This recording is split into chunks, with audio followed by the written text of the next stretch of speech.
the desperate plea for mercy that awakened humanity's wrath. The scream came through the speakers before I could even sit down in my chair. I had a coffee cup in my hand, and I dropped it. The hot liquid splashed across the floor of the bridge, and nobody noticed, because every single person on my ship was staring at the main speaker like it was a ghost. My name is Captain Henry Brooks, and I have been flying ships for the Earth Survey Fleet for almost 20 years. I have heard every kind of signal a person can hear in deep space. Distress calls, static from dying stars, the quiet hum of nothing at all, but I had never heard anything like this. It was a voice that did not belong to any human being. It was high and shaking, and it was crying. The sound came in waves like the speaker was trying to push out words but kept losing the strength to do it. Behind the voice I could hear other sounds, crashing, a deep boom that shook the recording. Smaller voices, maybe children, screaming in some language I could not understand. My second-in-command, Lieutenant Clara Holt, was standing next to her station with her hand pressed against her mouth. The communications officer, a young man named Peter Walsh, was hitting buttons with shaking fingers, trying to clean up the signal. "Captain," Peter said, "the translation matrix is working on it. Give me 30 seconds." I picked up the broken pieces of my coffee cup and put them on the corner of the console. I do not know why I did that. My hands needed something to do. The voice on the speaker kept crying. "Where is it coming from?" I asked. 6 light years off our route, sir," Clara said. Her voice was tight. "A system we have not mapped yet. The signal is broadcasting on every frequency we have, and a few we don't even use anymore. Whoever this is, they are pointing the message at the whole sky. They want anyone to hear it." The translation matrix beeped. Words started to come through, mixed with the voice, slow and broken. "Please, we have nothing, we surrender. We give everything. Please, children, we have children. Please show kindness. Please, anyone who can hear us, please." The bridge was silent. My crew was 42 people. We were a science ship. We had 2 small defense weapons that we used to break up small rocks, and that was it. We were not soldiers. We were mappers and scientists and engineers. We had a doctor named Margaret Lowe who had never treated a serious wound in her life. We had a cook named Daniel Pierce who made the best apple pie in the fleet. We had a navigator named Sophie Bell who was 24 years old and missed her mother. We were not the people who should be answering this kind of message.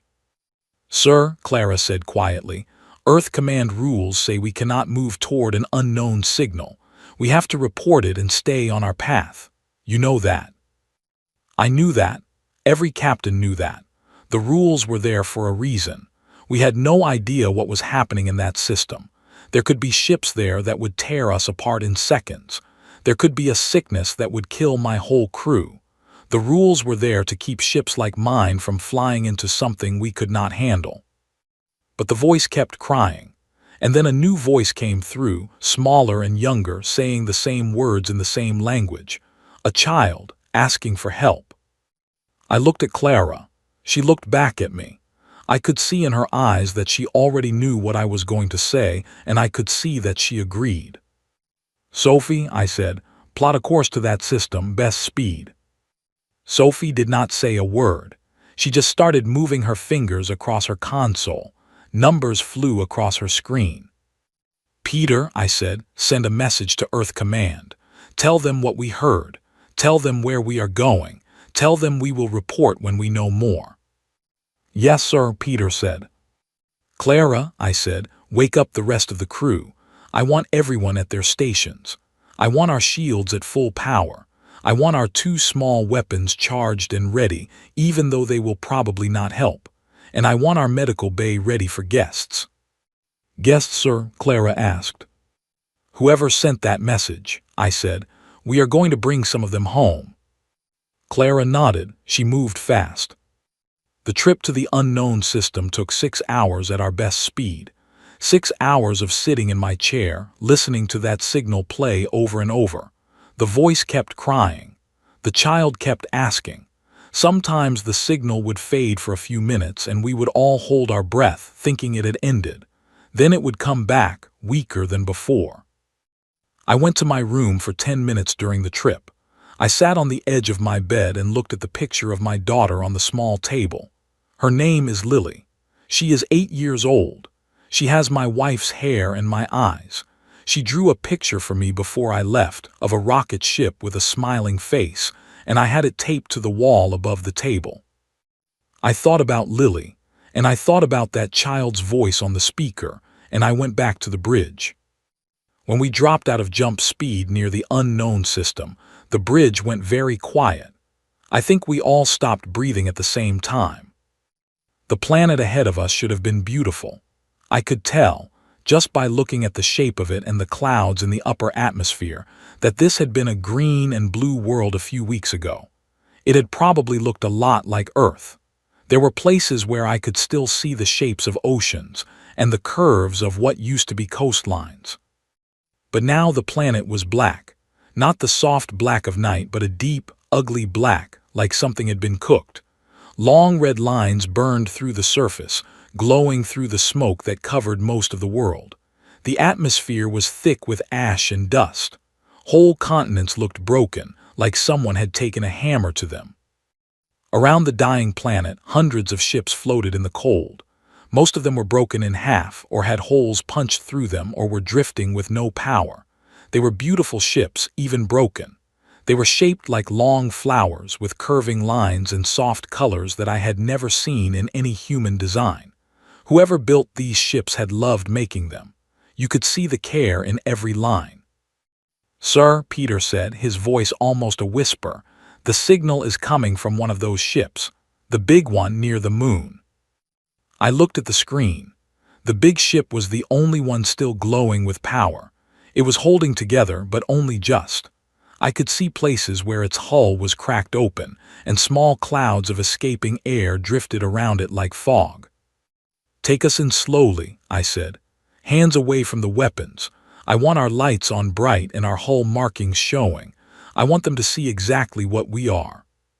Sophie moved us forward, gentle and slow. I felt every meter of the journey in my chest. When we got close to the big ship, a small light blinked on its side, a door opening just a little. "They are inviting us," Clara said. "They have a docking port. They want us to come aboard." "Tell them we are coming," I said. "Margaret, get your medical kit. Clara, you have the bridge. I am going over there." "Sir, you should not be the one to go," Clara said. "That is not the rule." "I know what the rule is," I said. "I am still going. Whoever is on that ship needs to see a captain. They need to know that someone took this seriously." I did not tell her the other reason. The other reason was that I had been thinking about Lily for 6 hours, and I could not sit on this bridge one more minute without doing something with my hands. We crossed over to the big ship in a small shuttle. Margaret came with me, and 2 of my engineers, a woman named Grace Holloway and a man named Owen Chase. We did not bring weapons. It did not seem like the right thing to bring. The inside of the alien ship was warm and full of soft light. The air smelled strange, a little like flowers and a little like old paper. The walls were the color of a sunset. Everywhere we walked, we saw signs of damage, burned panels, broken doors, long dark streaks that I did not want to think about too much. A figure waited for us in the main hall. She was tall, taller than any of us. Her skin was pale and clear, almost see-through, and I could see soft blue lines moving under it like rivers. Her eyes were huge and wet, and they were a deep dark color that I had no name for. She wore a long robe that had once been white but now had dust and burn marks on it. She held herself up with one hand against the wall. She looked very, very tired. "You came," she said. The translator on my belt turned her words into English. Her voice was soft but clear. "We did not believe anyone would come."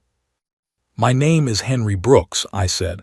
"I am the captain of the Earthship Patience. We heard your message. How can we help you?" The tall woman closed her eyes for a moment. When she opened them, water fell from them, just like human water, just like tears. "My name is Veshan," she said. "I am the last speaker of my people. We were called the Telari. We numbered 4 billion 3 weeks ago. Now we are 8,000. I did not know what to say.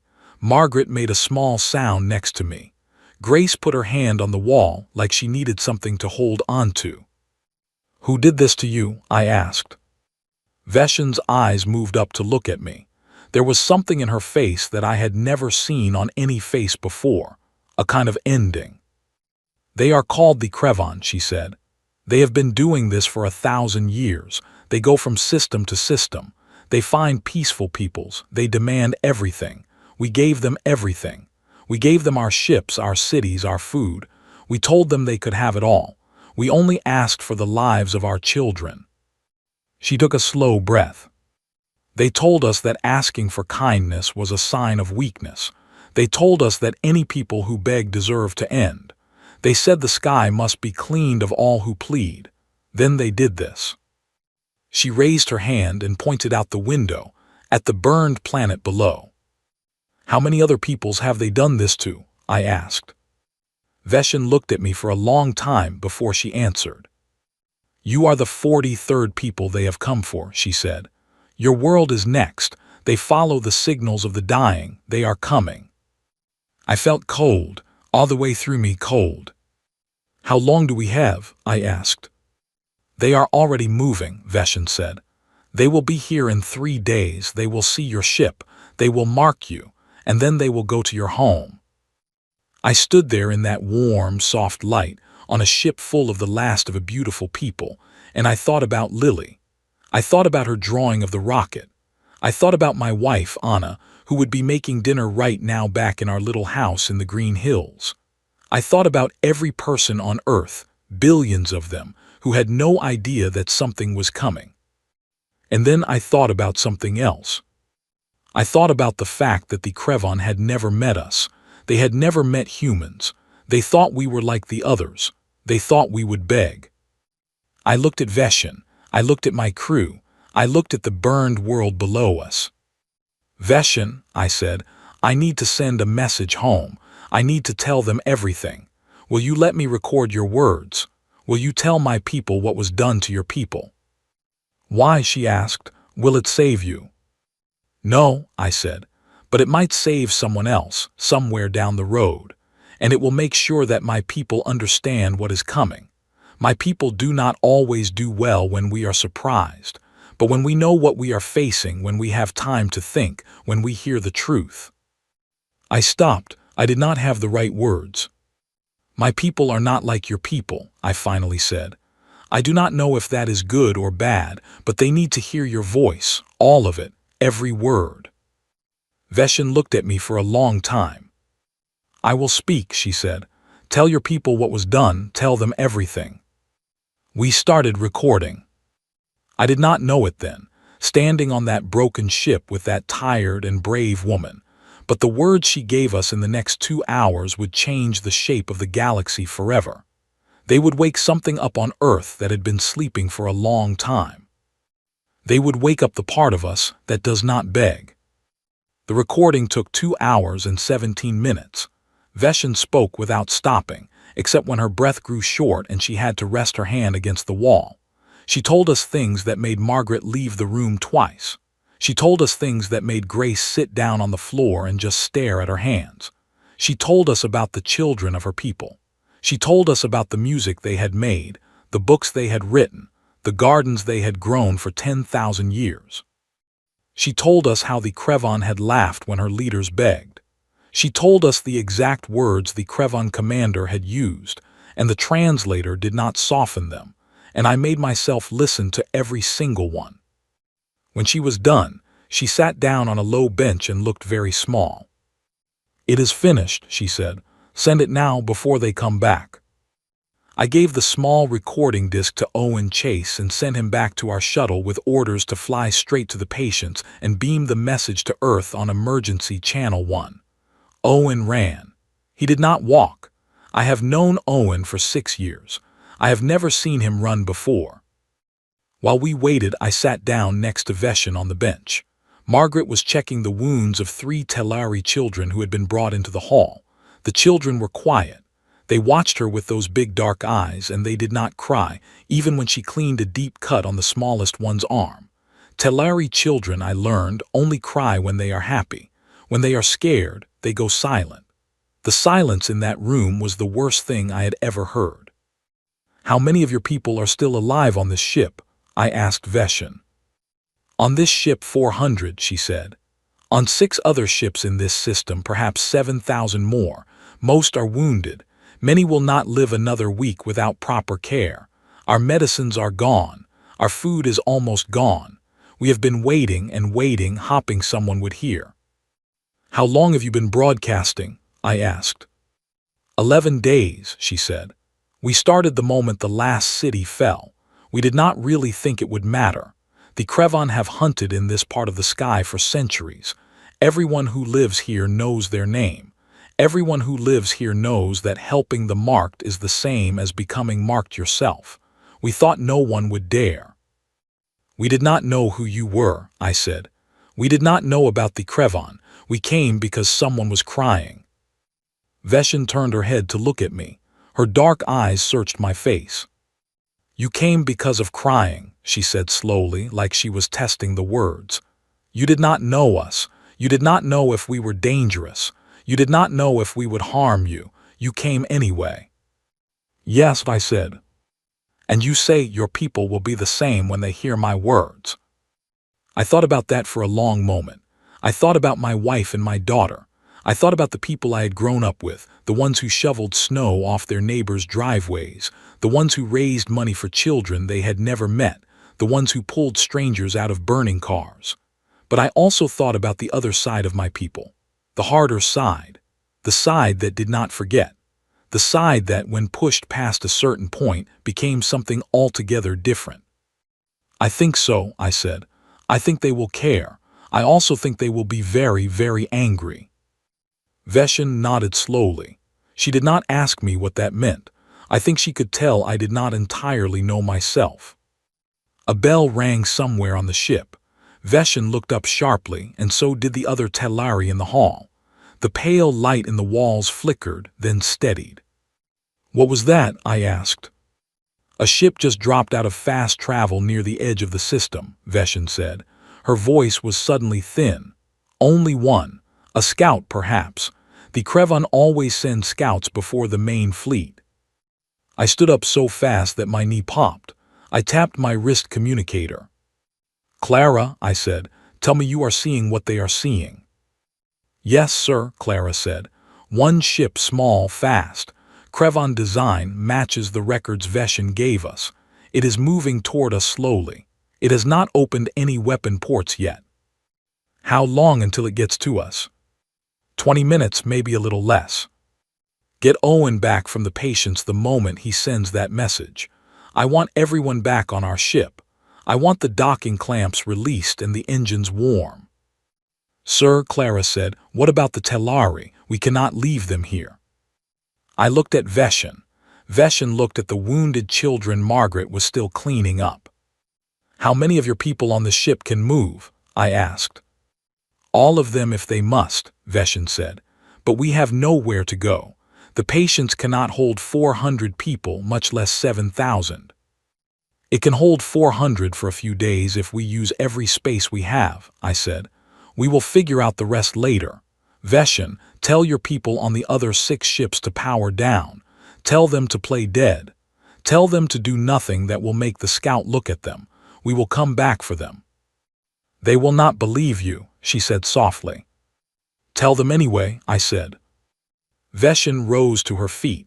She took a deep breath, and then she began to speak in her own language into a small device on her wrist. Her voice was weak but firm. She did not have to speak for long. The Telari did not argue with her. I do not think they had the strength to argue with anyone anymore. The next 20 minutes were the longest of my life. We moved the 400 Telari onto our shuttle in groups, 8 at a time. The shuttle was meant to carry 12 people. We packed it with 30 each trip. Grace stood inside it with her back against the wall, helping people sit down on the floor, putting children on laps, telling everyone to breathe slowly. Margaret worked at the entrance, deciding which wounded people had to be carried and which could walk. I stood at the docking port of the Telari ship, counting heads, making sure no one was left behind. Veshin came on the last trip. She walked with 2 other Telari who held her arms. She was the senior speaker of her people, and she would not leave until every other person on her ship had gone first. When she finally stepped onto the shuttle, she turned and looked back at the warm, soft halls one last time. Her hand touched the doorframe. Her lips moved in some quiet word in her language, a goodbye, a thank you, a prayer. I did not ask her what she said. It was not my business. We pulled away from the Telari ship, just as the Krevan scout came into clear view on our screens. The scout was small and ugly like a thrown spear. Black metal, no softness anywhere on it. It moved fast and direct, with the calm of something that had killed many times before and expected to kill many more. "Sir," Peter said over the comm as our shuttle docked back on the Patience, "the scout is hailing us. Audio only." "Put it through to my wrist piece," I said, helping the last Telari woman down the shuttle ramp. A voice came through, deep and slow and very calm. The translator turned it into English in real time. "Unknown vessel," the voice said. "You are in the cleansing zone of the Krevan. Identify yourself." I stepped away from the docking bay. Margaret took over the work of guiding the Telari into our cargo holds, where every spare blanket and ration pack on the ship was already being laid out. I walked fast toward the bridge. "This is Captain Henry Brooks of the Earth ship Patience," I said into my wrist. "We are a science vessel. We are leaving the area now. We do not seek conflict." There was a silence. Then the voice came back, sounding amused. "A new species. How interesting. Captain Brooks, you have aided the marked. By the laws of the cleansing, your world is now also marked. You will deliver the survivors back to the dying world. You will then return to your own home and prepare it. The cleansing will arrive in your system within 1 of your years. Do not run. Do not hide. Do not beg. To beg is to invite a slower ending. This is the only mercy we will offer. Do you understand?" I reached the bridge. Clara stood up from my chair and stepped aside. I sat down. My hands were steady. I had been afraid all the way up the corridor. But the moment I sat in that chair and looked at the screen, my hands went steady. I did not know why. Maybe I did know why. Maybe it was because I had finally understood, somewhere deep inside, what was being asked of me, and what was not. "I understand you," I said. "Then comply," the Krevan voice said. "No," I said. There was a silence on the line, a very long silence. I could almost feel the surprise on the other end of the connection. I do not think this voice had ever heard that word before. "Repeat your last," the voice finally said. "No," I said again. "I am not going to deliver these people back to be ended. I am taking them home with me. And when I get home, I am going to play the recording I made today on every news station on every continent of my world. I am going to show my people exactly what your people have done. And then I am going to wait and watch and see what my people decide to do about it." Another silence. "You speak as if your people are dangerous," the voice said. There was a hint of something in it now, curiosity almost, like a person who had found a strange bug and was poking it with a stick. "You speak as if your warning means anything. We have ended 42 civilizations, Captain Brooks. We have ended ones with great fleets and ones with great minds. We have ended ones who fought and ones who knelt. None of them were dangerous in the end. None of them are remembered. Why should yours be different?" I leaned forward in my chair. I looked at the small, ugly ship on my screen. I thought about everything Veshin had told me. I thought about the children in my cargo hold who only cried when they were happy. I thought about my own daughter, who had drawn a rocket ship for me with a smiling face, and who lived on a green and blue planet that was now 42 days away from being burned. "I do not know if my people will be different," I said quietly. "Maybe we will be. Maybe we will not, but I will tell you one thing for certain. You have spent 1,000 years ending peoples who heard you coming and tried to talk you out of it. You have never once met a people who heard you coming and decided to stop talking and start preparing. I do not know what will happen when you reach my world, but I think you are about to find out something new about the universe." I cut the connection. The bridge was quiet. Clara looked at me. Sophie looked at me. Peter looked at me. Every face on that bridge had the same expression. It was the look of people who had just heard their captain promise something they were not sure he could deliver. I did not look at them. I looked at the screen, where the Krevan scout was already turning, already heading back to wherever it had come from, already carrying the news of our refusal. "Sophie," I said, "plot the fastest course home. Use every shortcut, use every trick. I do not care if we burn out the engines." "Yes, sir," Sophie said. "Peter," I said, "send another message to Earth Command. Mark it Priority 1. Tell them we are coming home with refugees. Tell them to be ready, and tell them—" I stopped. I tried to think of the right words. "Tell them that the recording I am sending them is the most important thing they will hear in their lives. Tell them to play it everywhere, every screen, every speaker, every home. Tell them my people need to hear this voice." "Yes, sir," Peter said. I sat back in my chair. The patients turned slowly in space. The dying planet of the Telari fell away behind us. Ahead of us, a long road home. In my cargo hold, 400 survivors of a beautiful and finished people slept on blankets and prayed in their soft language for the 7,000 they had left behind. In my pocket, the small recording disc held the voice of Veshin, ready to be sent across the stars. And on Earth, more than 3 billion miles ahead of us, my daughter Lily was probably eating breakfast right now, sitting at our kitchen table, with no idea that the sky was about to open and tell her the truth. I closed my eyes. I had 11 days of travel ahead of me, 11 days to think about what I had done, 11 days to wonder if I had made a terrible mistake. But I do not think I had. I think, looking back, that I had only done what any captain would do, what any father would do, what any person who has ever heard another person crying in the dark would do. I had answered. The journey home took 11 days, 4 hours and 27 minutes. I remember the exact time because I watched every second of it tick by from my chair on the bridge, even when I should have been sleeping. We did not sleep much, any of us. The Telari needed too much from us. Margaret worked 30-hour stretches in our medical bay, then slept for 3 hours, then went back.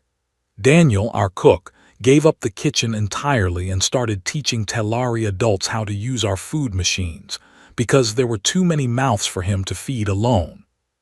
Grace and Owen rebuilt half of our cargo hold into a sleeping space, fitting in beds and benches and small private corners, because the Telari did not like to sleep in open rooms after what had happened to them.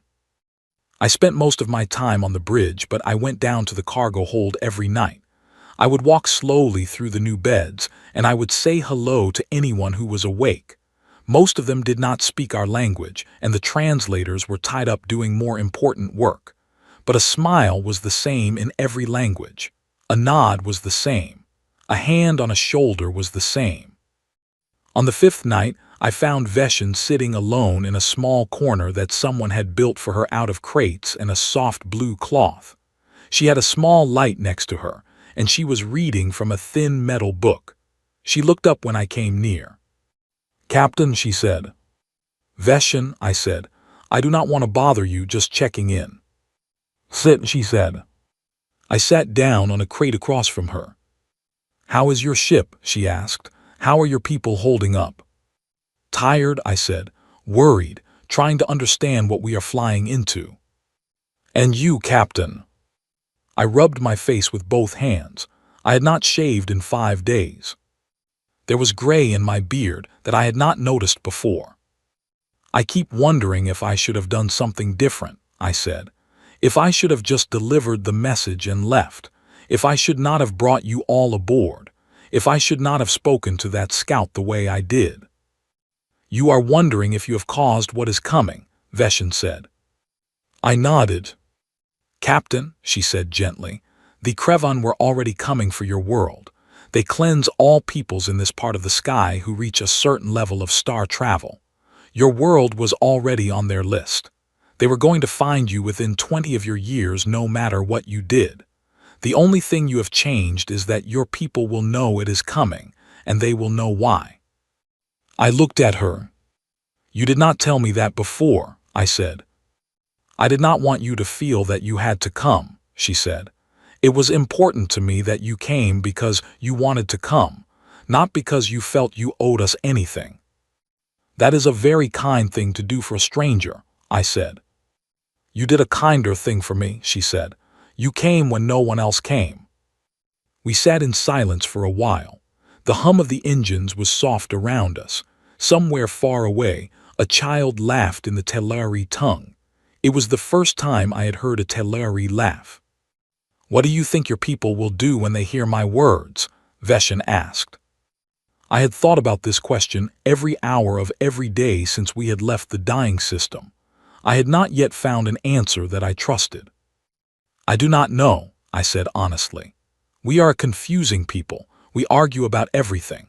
We have 100 countries and they all have their own ideas. We have wasted whole years arguing about small things while big things passed us by. There is a part of me that worries we will hear your story and we will say the right things and we will hold meetings and we will write papers and then we will forget because that is what we sometimes do. And the other part, Veshin asked. I was quiet for a long moment. The other part of me, I said, thinks that there is something inside my people that we do not show very often, something old, something that goes back to when we lived in caves and there were big animals in the dark, something that wakes up when we really know that someone wants to end us. I do not see it often. Most days I am glad I do not see it, but I have seen it once or twice in small ways on small problems, and I think it is real, and I think your message will wake it up. Veshin tilted her head slightly. It was a Teleri gesture, like a human nodding. That is a strange thing to say about your own people, she said. It is a strange thing to feel, I said. We did not talk much more that night. I left her with her book and went back to the bridge, but her question stayed with me. What would my people do?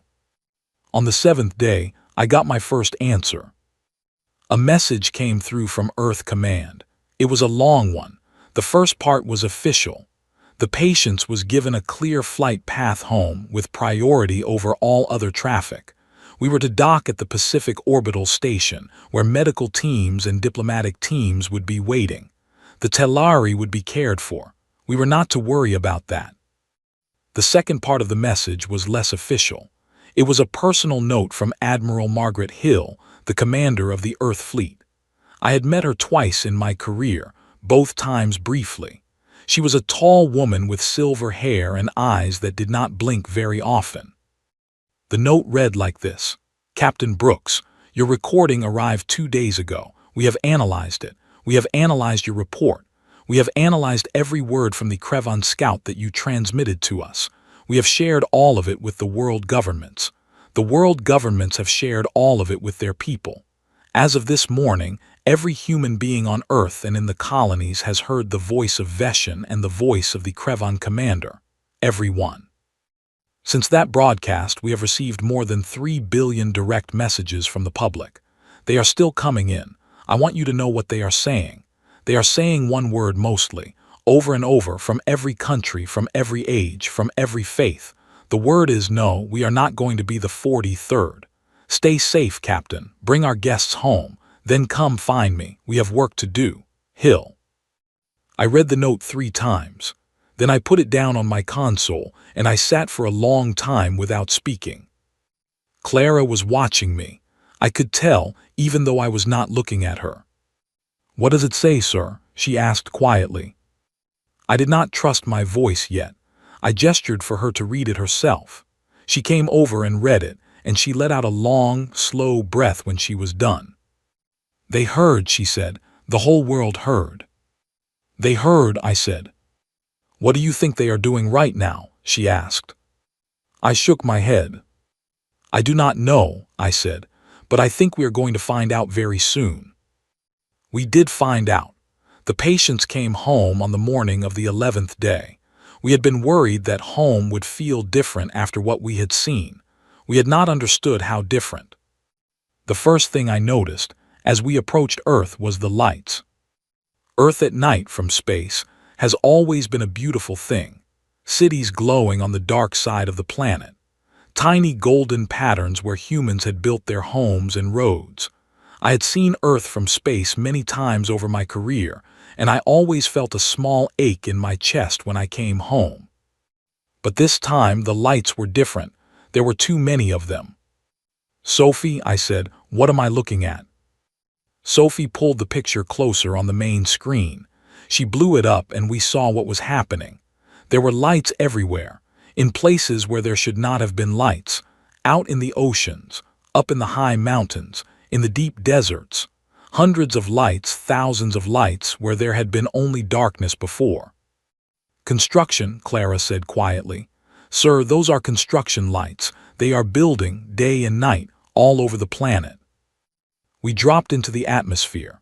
We came down through the clouds, and we saw the surface for the first time, and Peter said a word that I will not repeat, but that I forgave him for.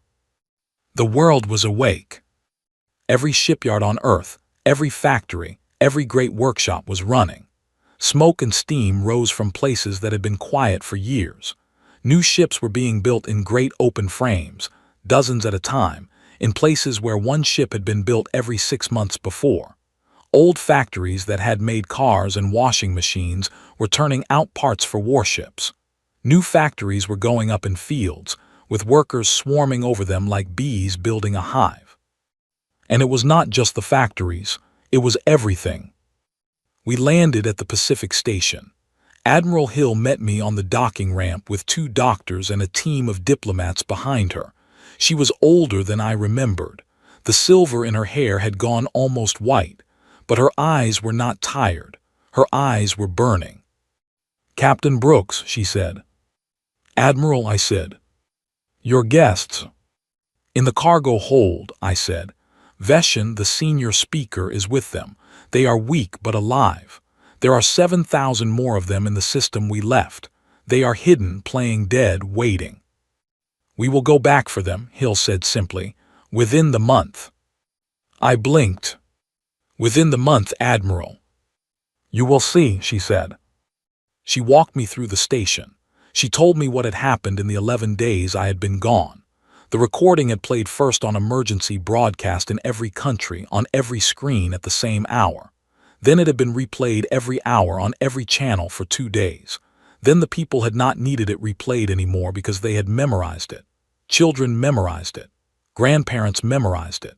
The voice of Veshin, asking for kindness, was now the most heard voice in human history. The argument started right away. Some people said we should hide. Some people said we should try to talk to the Krevon. Some people said we should run. The arguments went on for a day and a half. Then on the second day something shifted. Hill said it was hard to describe even now. There had been no big speech. There had been no single moment. There had just been a kind of quiet that fell over the planet, like everyone was thinking the same thought at the same time. And then in city after city, people started showing up at their local government offices. They did not protest. They did not shout. They asked calmly what they could do to help. By the third day, every shipyard in the world had a waiting list of volunteers 2 miles long. By the fourth day, factories that had been making toys were making power cells for warship engines. By the 5th day, the world governments had agreed, all of them, every single one, to a single emergency plan. They had not agreed on anything in 20 years. They agreed on this in 18 hours. By the time the patients landed on the 11th day, Hill told me, more than 400 new warships were under construction. 400. In a week and a half. By people who, in most cases, had never built a warship before and were learning as they went. "How is that even possible?" I asked her, as we walked through a long window that looked out over a field of construction lights below. "It is possible," Hill said, "because every single human being on this planet heard a voice asking for kindness, and heard a voice telling that first voice that asking for kindness was a weakness, and they decided all at once what that meant. We are not very smart, Captain. We argue about everything. We waste years on small things, but once in a great while we hear something that we cannot unhear, and then we move. I looked out at the lights. "How much time do we have?" I asked. "The Krevon commander said 1 year," Hill said. "Our best estimate based on the data you sent is between 10 and 12 months. We will be ready before then." "Ready for what exactly?" I asked. Hill turned and looked at me. Her eyes were still burning. "Ready to go meet them, Captain," she said. "We are not going to wait for them to come here. We are going to go to them." I stared at her. "We are going to take the war to them," I said. "We are going to take many things to them, Captain," Hill said. "We have a lot to discuss. The Telari have given us coordinates of 42 other systems, 42 peoples who were ended before us.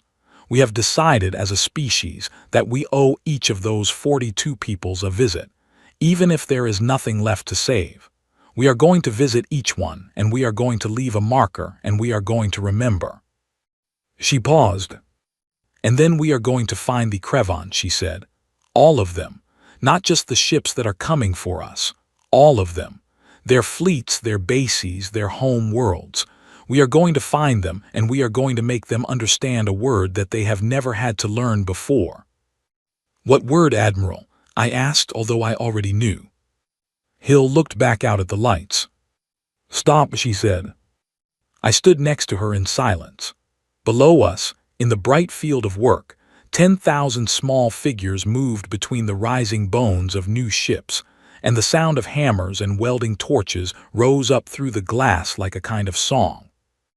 We were going to war, the whole species, all of us together, for the first time in our history, all of us together. And we were not going because we wanted to. We were going because someone had asked for kindness, and someone else had said no. And we had decided as one people that this was the kind of universe we were not willing to live in. The fleet was ready in 8 months, not 12, not 10, 8. I have served in the Earth Survey Fleet for almost 20 years, and I would have told you before all this began that no human project had ever moved that fast. I would have told you that humans did not move that fast, that we always argued, that we always slowed each other down, that we always missed our deadlines. I would have been wrong. What we built in those 8 months was not just a fleet. It was a new way of being human. Old companies that had been competitors for 100 years sent their best people to work side by side. Countries that had not spoken in decades opened lines and shared their best research. Children gave up their summer holidays to help carry parts in factories. Grandmothers came out of retirement to teach the old skills, the ones that had not been needed in years. People did not ask what country a project was from. They asked what time their shift started. I spent those 8 months training. The Patience was a survey ship, and I had been a survey captain. Now I was being asked to command a destroyer, a real warship, with weapons I had never used and crew rules I had never learned. I went back to the academy for 3 weeks of crash courses. I studied with men and women half my age who were doing the same. None of us had time to be embarrassed about being students again. We just learned. Veshin stayed with us through it all. She refused to leave Earth, even when we offered her a comfortable home on a quiet colony. She said her place was with the people who had come for her. She walked through the shipyards with Admiral Hill, and she answered every question that was asked of her, and she did not flinch from any of them. She told us how Krevon ships were built. She told us their weak spots. She told us what their commanders ate for dinner, and what they were afraid of, and how they spoke to each other when they thought no one was listening. She gave us everything she had. She also asked us, more than once, if we were sure. "Captain Brooks," she said to me one evening in the small house we had built for her near the main Earth Fleet base, "what your people are about to do is not a small thing. Once you start this, you cannot stop it. The Krevon do not give up. They do not negotiate. If you start this, you will have to finish it. Do your people understand that?" "They understand," I said. "And they still want to do it." I thought about my last visit home. My wife Anna had taken a job at a shipyard, even though she had been a librarian for 20 years. She came home every night with grease on her hands and a tired smile on her face. Lily, my daughter, had stopped drawing rocket ships with smiling faces. She drew Earth now with people standing on it holding hands. And around the Earth in the dark space, she drew a great wall made of human ships, all touching each other, all standing together. Yes, Veshin, I said, they still want to do it. The fleet that left Earth in the 8th month was not the largest fleet humanity had ever built. We did not have time to build the largest fleet. It was, however, the most determined fleet humanity had ever built. 1,200 ships, nearly 1 million crew, every captain a volunteer, every officer a volunteer, every cook and engineer and medic a volunteer. We had turned more people away than we had taken on. The waiting lists had been longer than the rosters. I commanded the destroyer Steady Heart. My crew was 300 strong. My second in command was Clara Holt, the same Clara who had stood with me on the Patience when the first signal came in. Sophie Bell was my navigator again. Peter Walsh was my communications officer. Margaret was my chief medical officer. Owen and Grace were my chief engineers. We had asked all of us to stay together. Admiral Hill had said yes because she understood something important. The crew of the Patience had been the first humans to hear Veshin's voice. We were the ones who had brought her home. There was a kind of meaning in that, and Hill respected meanings. The fleet flew first to the Telari system. We had promised Veshin that we would go back for the 7,000 survivors who had been left hidden on the 6 damaged ships. 8 months had passed. We did not know how many would still be alive. We did not know if any would still be alive. Veshin came with us. She rode on the lead ship, the carrier Bright Morning, where Admiral Hill had her command station. When we dropped out of fast travel above the Telari home world, Veshin was the first to see her dead world again. She did not cry. I do not think she had any tears left. She just stood at the window and looked, and her hand moved up to touch the glass. 7,000 were still there. 6,413 of them, to be exact. They had lasted on what little they had, eating less than they should have, drinking water made from melted ice they cut from the moons. They had played dead, exactly as Veshin had asked, for 8 months. The Krevon had sent 2 scouts in that time, and the Telari had powered down everything, including their heat, and they had survived 2 cold sweeps where they had to lie still in the dark and listen to the scouts pass. 600 had not survived those sweeps. We brought all 6,413 aboard our ships. We gave them food and warmth and medicine. Many of them, when they saw Veshin again, did the strange Telari laugh that only happens in joy. The sound of 6,000 Telari laughing at once, after 8 months of silence, was something I will carry with me until I am old. Then we set our course for the next system on the list. We visited each of the 42 ended worlds. We did not stop fighting our way through them because there was no fighting to be done. The Krevon did not stay. They came, they ended, they moved on. The worlds we visited were quiet places. Some had been ended a year ago. Some had been ended 1,000 years ago. We landed on each one. We walked through the old cities. We placed a marker on each world, a simple stone with words carved on it in the language of the people who had lived there, and in our language too. The words said the same thing in every tongue. We came, we saw, we remember. We took recordings on each world. We collected what we could of the books and the songs and the small everyday things that told us how those people had lived. We put it all on our ships. We were going to bring it home. We were going to build a place on Earth where every one of those 42 peoples would be remembered, where their music could still be played, where their words could still be read. None of them were entirely gone, while we still remembered them. It took us 4 months to visit every one of the 42 worlds. By the time we reached the last one, we had found the Krevon. A small Krevon scout had crossed our path on the way to the 39th world. We did not chase it. We let it watch us and let it report back. We wanted them to know we were coming. We wanted them to have time to think about it. We wanted them to sit, for once, in the dark, the way their 42 ended peoples had sat in the dark. The scout brought us a message 3 days later. It was from a Krevon general called Valrak the Untouched. The message was short. Earth Fleet, we do not understand what you are doing. The cleansing of your world is not yet upon you. You have many months still. Why have you come into the deep sky? Why have you visited the resting places of the cleansed? Reply or face the consequences of your silence. Admiral Hill read the message on the bridge of the bright morning. She read it once. She read it again. Then she looked up. Send a reply, she said. Audio only, open frequency. I want every Krevon in the deep sky to hear it. The communications officer nodded. Hill stood up. She walked to the center of the bridge.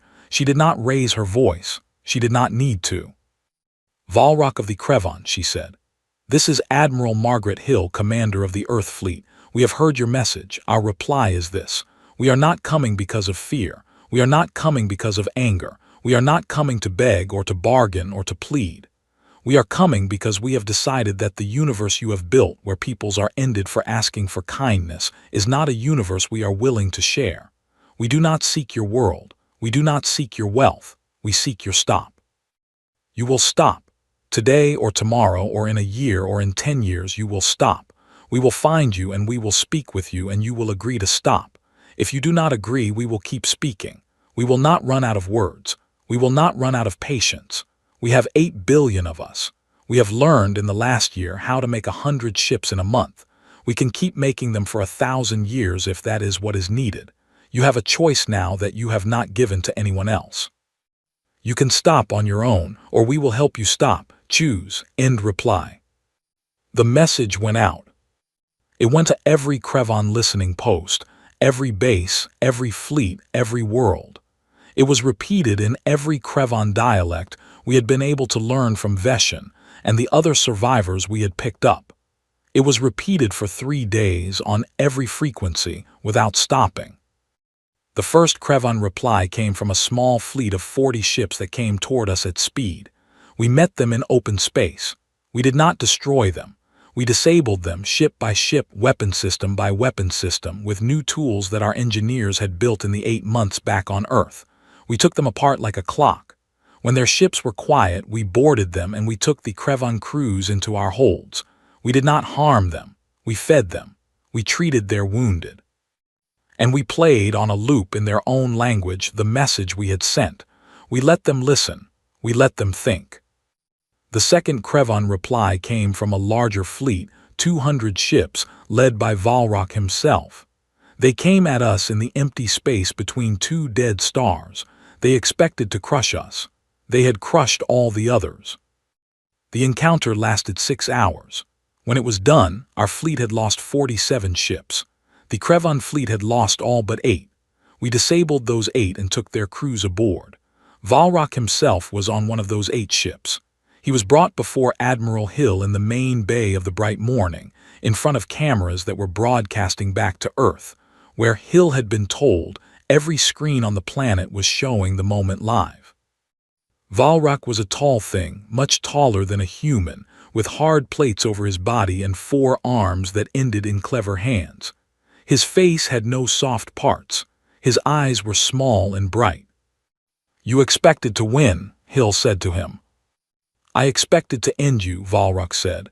The translator made his voice sound calm. "Many fleets have come for us in the past. None have been remembered. Why should yours be?" "You will remember us," Hill said. "But we did not come here to be remembered, Valrock. We came here for a single answer to a single question. Will the Krevon stop?" Valrock looked at her for a long time. Then he made a sound that was probably a laugh. "You ask for our surrender," he said. "I do not ask for your surrender," Hill said. "I ask for your stop. There is a difference. You can keep your worlds, you can keep your people, you can keep your ways in your own places. I ask only that you stop ending other people's. Stop the cleansing, speak the word, and we will go home. And if I do not speak the word, then we will go to your worlds," Hill said simply, "and we will speak the word for you. And we will stay there in your skis until your people speak it back to us with their own voices freely.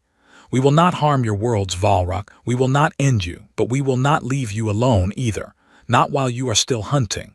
We will follow you forever until you stop. Forever is a long time. We have plenty of it, do you? Valrak was silent for a very long moment. We are warriors, he finally said. We do not stop. Stopping is a weakness. You may believe that, Hill said, but I do not think your people believe it anymore. Your people heard our message. They have been hearing it for weeks now. We have been speaking to them in their own words on every frequency we can find. We have been telling them about the 42 worlds you ended. We have been showing them recordings of children begging your fleets for kindness. We have been telling them that they have been lied to. That their leaders like you told them that asking for kindness was weakness, when it was you who were weak all along for being unable to give it. We have been telling them that they can stop any time they want. They are listening, Valrak, not all of them, but more of them than you would guess. She paused. Your people are not your fleet, Valrak, she said. Your people are mothers and fathers and children just like ours. They have been told what to think for a long time. We are giving them, perhaps for the first time, another choice. You can fight us. You can keep fighting us, but you will be fighting us in front of your own people who are listening, and your people are going to make their own choice soon, with or without you. Valrak did not speak for a long time. Finally, he said, what you are doing has never been done before. Yes, Hill said, we know. She let him go. That part surprised me when it happened. She let him go. She gave him back one of his ships, she repaired it, and she sent him home. She told him to think about what she had said. She told him to talk to his people. She told him that we would wait. We have time, Valrak, she said as he left. We can wait a long time, take as much time as you need. But while you are thinking, we will be visiting your worlds. We will not harm them. We will only speak. We will play our message. We will hold up the names of the 42 peoples who are gone, and we will see what your own people decide. He left. The fleet moved on, toward the Krevan home worlds. There were 11 of them in a tight cluster of stars, far from where they had been ending other peoples. I did not know then how this story would end. None of us did. But I knew, as I stood on the bridge of the Steady Heart and watched our fleet move forward into the sky, that something had changed in my people that would never change back. We had become, in the space of a single year, the people who do not let things stand. Whether that was a good thing or a bad thing, I could not yet say. I could only say that it was true. The Krevan home worlds were beautiful. That was the first thing that struck me when our fleet dropped out of fast travel above their cluster. I had been imagining ugly worlds, dark worlds, worlds full of black metal and cold stone. I had been imagining the kind of worlds that would make sense for a people who did the things the Krevan did. But the Krevan worlds were not ugly. They were green and gold and rich with rivers. They had cities that climbed up the sides of cliffs in great curves. They had wide farms in valleys. They had mountains so tall that the tops were always covered in white. They had children playing in the parks. They had old people sitting in the warm sun. They had families and friendships and songs. Veshan stood next to me on the bridge of the Steady Heart, looking at the screen. Her face was very still. They are not different from us, Captain, she said quietly. Not really. Their leaders told them stories. The stories taught them that the rest of the sky was full of weak peoples who needed cleansing. Their leaders told them that their work in the deep sky was holy. Their leaders told them not to ask too many questions, so they did not. Did your people know all this? I asked. Yes, she said. We tried to send messengers, we tried to send recordings. The Krevan leaders blocked everything. No Krevan citizen ever heard our voices until your Admiral Hill started speaking on every frequency. Now they are hearing us. Now they are hearing their own children calling out from worlds long gone in voices their own leaders had silenced. I watched the green worlds turn slowly below us. Admiral Hill had given orders that no shot would be fired at any Krevan home world. Not one. We were not here to harm them. We were here to do what we had told Valrak we would do. We were here to speak. The fleet moved into orbit around all 11 Krevan worlds. 1,200 human ships, plus the 400 more that had been built and sent after us in the month since we had left Earth. Almost 1,600 ships in total. We did not have to fire a single one of them. We just held our positions, and we opened our channels, and we began. For 3 weeks we broadcast our message. Every hour, on every frequency, in every Krevan dialect, into every home and every street. The message was Veshan's voice, asking for kindness. Then the message was the voice of a Krevan child, recovered from a recording the Krevan leaders had buried, asking why her brother had been sent to fight in the deep sky and never come home. Then the message was the names of the 42 ended peoples, read out one by one in their own languages and in hours slowly, for hours and hours. Then the message was a simple offer. We had come to ask the Krevan to stop. We were not here to harm them. We would leave the moment they stopped. The choice was theirs. For the first 3 days, the Krevan leaders shouted back at us. They sent messages calling us many things. They told their people to ignore us. They told their people we were lying. They told their people that the 42 peoples had been ended for good reasons. But we kept broadcasting, and we did not move, and we did not fire. On the 4th day, a small ship lifted off from the largest Krevan world. It came up into orbit slowly, and it sent a single message. The message was from a Krevan scientist whose name I cannot say correctly. She said she wanted to come aboard our ship and speak with us. She said she was alone. She said she was not authorized by her government. She said she had something to say. He'll let her come. The scientist came aboard the bright morning. She was old by Krevan years. She had 3 of her 4 arms folded in front of her, in what Veshan told us was a sign of grief. She spoke to Hill, with cameras still broadcasting back to her own world, where her people would later learn every screen had been turned to the live transmission for hours. I am old, she said. I have lived through 5 cleansings. When I was young, I was told they were necessary. I was told the universe had to be made clean. I was told the peoples we ended were dangerous or weak or stained. I believed it. My children believed it. My grandchildren believed it. We sent them off to the fleets, and we cheered when they came home with stories of victory. She paused. 3 weeks ago I heard your message, she said.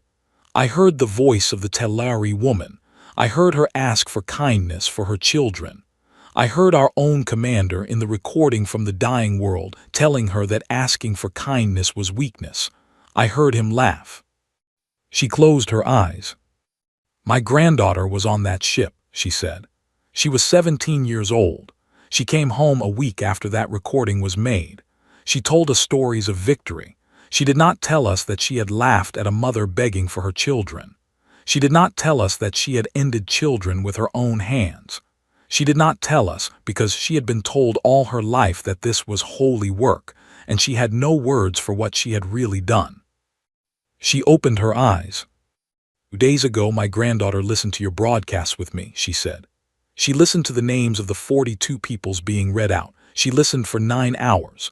Then she went to her room, and she did not come out. I had to break down the door. She was sitting on the floor. She was crying. Krevan do not cry, Admiral. I have not seen a Krevan cry since I was a child.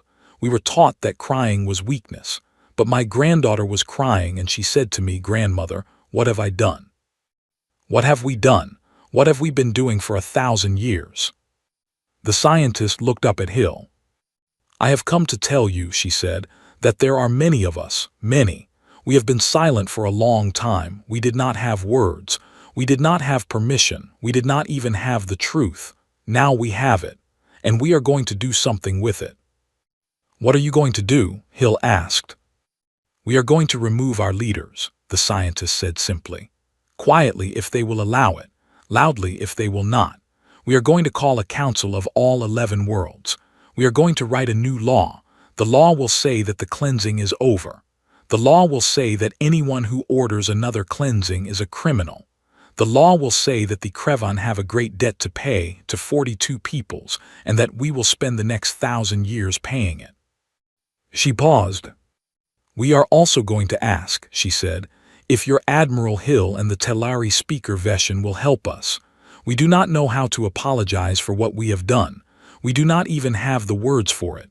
We will need help. Will you help us?" Hill looked at Veshin. Veshin stepped forward. She was very tall, but she walked slowly, like every step took something out of her. She stopped in front of the Krevan scientist. The scientist had 4 arms. Veshin had 2. They looked at each other for a long moment. Then Veshin reached out one hand.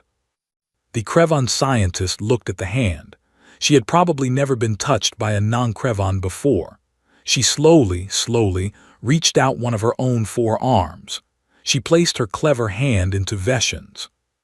"We will help," Veshin said. That moment, that single touch between 2 old women on the bridge of a human ship, was broadcast to every screen on every Krevan world, to every screen on Earth, and to every fleet in our orbit. I am told that on Earth, more than 5 billion people watched it live, and that for 10 full seconds after the moment ended, no one anywhere said anything. The world just sat in silence. Then Earth started crying. I did not learn that until later. My wife Anna told me. She said she had been at the shipyard watching the broadcast on a big screen with 300 coworkers, and that when Veshin and the Krevan scientist touched hands, every single person at that shipyard sat down on the floor and cried. Not from sadness, not exactly from joy, from something else, something in between.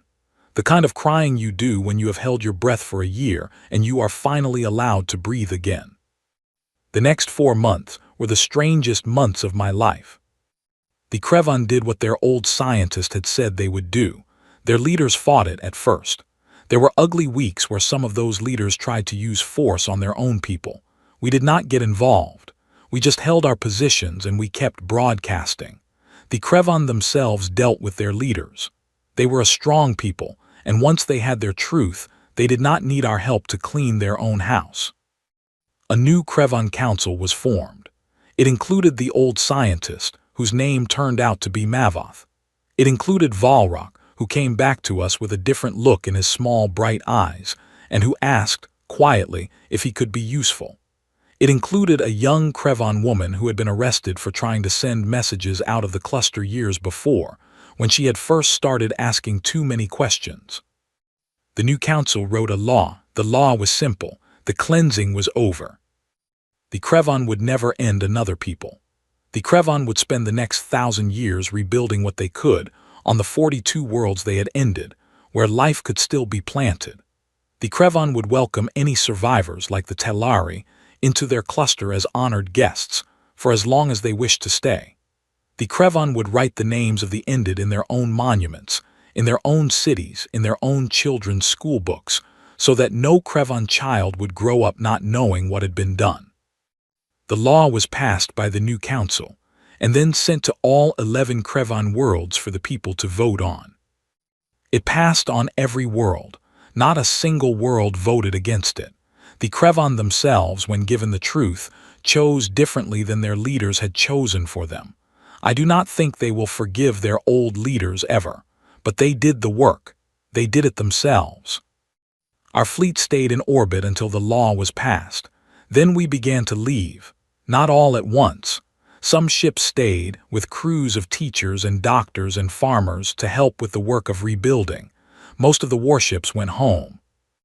The Steady Heart was one of the last to leave. I stood on the bridge as we pulled away from the Krevan home cluster. Veshin was next to me. We had become friends in the long year we had spent on this journey. We did not need to talk much anymore. We just stood there, watching the green and gold worlds shrink behind us. "What now, Captain?" Veshin asked. "Now we go home," I said, "and we try to remember who we were before this all happened." Veshin did her tilted head nod. "You will not go back to who you were before," she said gently. "I am sorry, but that is true. You have changed. Your whole people have changed. You have learned that you can do this. You have learned that you can build a fleet in 8 months, that you can cross the deep sky together, that you can stop a 1,000-year cleansing without ending the people who did it. You will not forget that you can do these things. The next time something terrible happens, somewhere in the sky, you will remember. You will go again. You think we will keep doing this? I asked. Yes, she said. I think you will. I do not think you will be able to stop yourselves. There will be other peoples in the deep sky who will need help. There will be other voices crying out in the dark. You will hear them, Captain Brooks. Your kind always hears them. You will go to them, and the galaxy will not be the same because of it. I thought about that. I thought about it for a long time. I'm still thinking about it even now. We came home in the late summer. Earth was waiting for us. Every shipyard had its workers standing in long lines, waving as our fleet flew over. Every city had its people in the streets. Every harbor had its boats out on the water with their lights burning. We came home to a planet that had stayed up all night just to watch us land. I went home to my house in the Green Hills. Anna was waiting on the porch. Lily was waiting next to her, taller than I remembered, with her hair longer, and a small drawing rolled up in her hand. She gave me the drawing. It was Earth with people standing on it, holding hands. Around the Earth in the dark space was the wall of human ships I remembered from before. But this time, the wall had opened.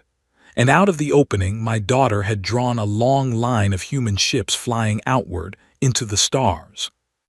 At the front of the line was a small ship with a smiling face, just like the rocket she had drawn for me, a long time ago when I was a different captain, on a different ship, in a different version of the world. I asked her what the drawing meant. She thought about it for a moment. "It means we are going to go where the crying is, Daddy," she said. "We are going to keep going, because that is what we do now." I looked at her. I looked at Anna. I looked at the green hills around our house and the blue sky above us, and I thought about Veshin's words on the bridge of the Steady Heart, and about Mavoth's hand in Veshin's, and about the long road that had brought us all to this moment. "Yes, sweetheart," I said, "that is what we do now." I put my arm around my daughter. We stood there on the porch in the late summer light. Somewhere far away in the deep sky, the galaxy was changing. New peoples were finding each other. Old peoples were learning to forgive. Children, on dozens of different worlds, were learning the names of the 42 ended peoples, and the names of the human captains and admirals and shipyard workers who had said no, and the name of an old Krevon scientist who had been brave enough to come up to a human ship and tell the truth. And somewhere, on some world we had not yet found, someone was sending out a call for kindness. We would hear it, we always do. And we would come.